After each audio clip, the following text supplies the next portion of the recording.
Pada zaman dahulu, ada sepasang kakek dan nenek yang tinggal berdua saja di rumah kecil di tepi hutan. Mereka tak punya anak. Sudah berpuluh-puluh tahun mereka hanya hidup berdua. Mereka tak pernah merasa kesepian. Setiap hari, sang kakek mengurus peternakan. Sementara nenek setiap hari menjahit, merajut, atau membuat kue. Pada suatu pagi, nenek hendak membuat kue jahe karena Natal sebentar lagi tiba. Karena sudah lama tak membuatnya, ia mencoba membuat satu kue saja sebagai percobaan. Ia mencampur seluruh bahan, seperti mentega, telur, tepung, bubuk jahe, kayu manis, dan gula secara perlahan dengan penuh kasih sayang. Ketika adonan sudah jadi, nenek membentuk kue jahe berbentuk manusia. Ia juga memberi hiasan dari gula di permukaannya. Wah, kue ini tampak sangat indah, ucap nenek sambil memandang kue buatannya. Ia bahkan membuat mata dari kepingan coklat. Kue jahe itu tampak seperti manusia yang sangat lucu. Setelah itu, nenek memasukkan kue ke dalam oven. Beberapa saat kemudian, nenek mengambilnya dari oven. Ia lalu mencium aroma lezat dari kue itu. Sepertinya rasanya nikmat, ujarnya. Namun, alangkah terkejut sang nenek karena kue jahe itu tiba-tiba melompat dan berbicara. Hai, nenek tua, terima kasih sudah memberiku kehidupan, ucap kue itu. Nenek tak bisa berkata apa-apa. Ia hanya terdiam membisu menyaksikan kue itu bisa bergerak dan berbicara. Lalu, kue jahe melompat dari loyang dan berlari keluar rumah. Ia pun bernyanyi, lari, lari secepat kau bisa. Kau tak akan bisa menangkapku karena aku manusia kue jahe. Nenek mengejar kue jahe itu. Kakek yang menyaksikan dari pekarangan pun turut mengejarnya. Namun, mereka tak kunjung bisa mendapatkannya. Kue jahe terus lari dan lari. Lalu, ia pun bertemu dengan seekor sapi yang sedang makan. Mo, kelihatannya kau lezat sekali. Aku akan menangkapmu, ujar sapi itu sambil mengejar kue jahe. Si kue pun berlari lebih cepat sambil bernyanyi, aku lari dari nenek. Aku lari dari kakek. Dan aku bisa lari darimu. Karena aku manusia jahe. Seekor sapi pun tak dapat menangkap kue jahe yang kecil dan lincah itu. Tak lama kemudian, kue jahe bertemu dengan seekor kuda. Kau tampak sangat lezat. Aku mau memakanmu, kata kuda. Tapi, kau tak akan bisa menangkapku, kata si kue. Ia lalu kembali bernyanyi, nenek dan kakek tak bisa menangkapku. Sapi pun tak bisa menangkapku. Kau pikir kau bisa menangkapku? Lari, lari secepat kau bisa. Kau tak akan bisa menangkapku, karena aku manusia kue jahe. Kue itu terus-terusan berlari.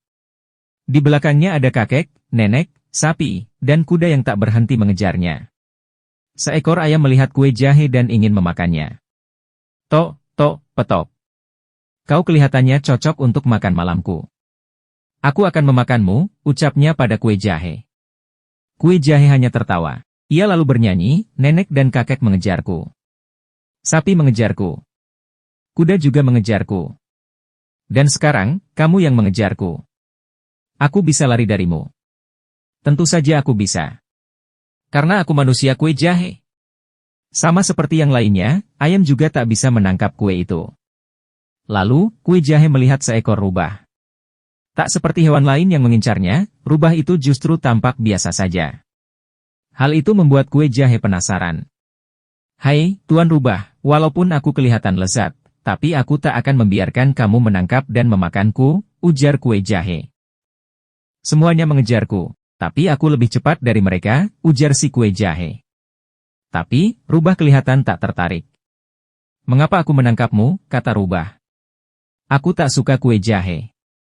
Tak enak, imbuhnya. Tapi, kau tak bisa lagi lari dari mereka. Lihatlah, di depan ada sungai.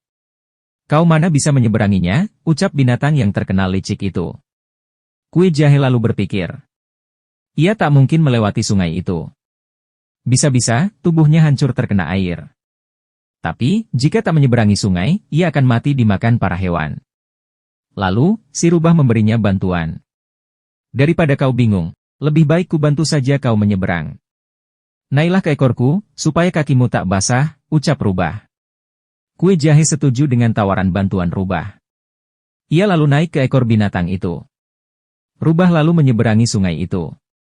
Nenek, Kakek, sapi, kuda, dan ayam tak kuasa menyeberangi sungai. Mereka hanya bisa memandang kue yang menyeberang sungai. Tak lama kemudian, ekor rubah perlahan-lahan mulai tenggelam. Naiklah ke punggungku karena sebentar lagi ekorku akan terkena air, ucap rubah. Kue jahe menuruti perkataan binatang yang menolongnya itu. Namun, tak lama kemudian, punggung rubah pun mulai basah. Kepalaku lebih tinggi, lebih baik kau naik ke kepalaku.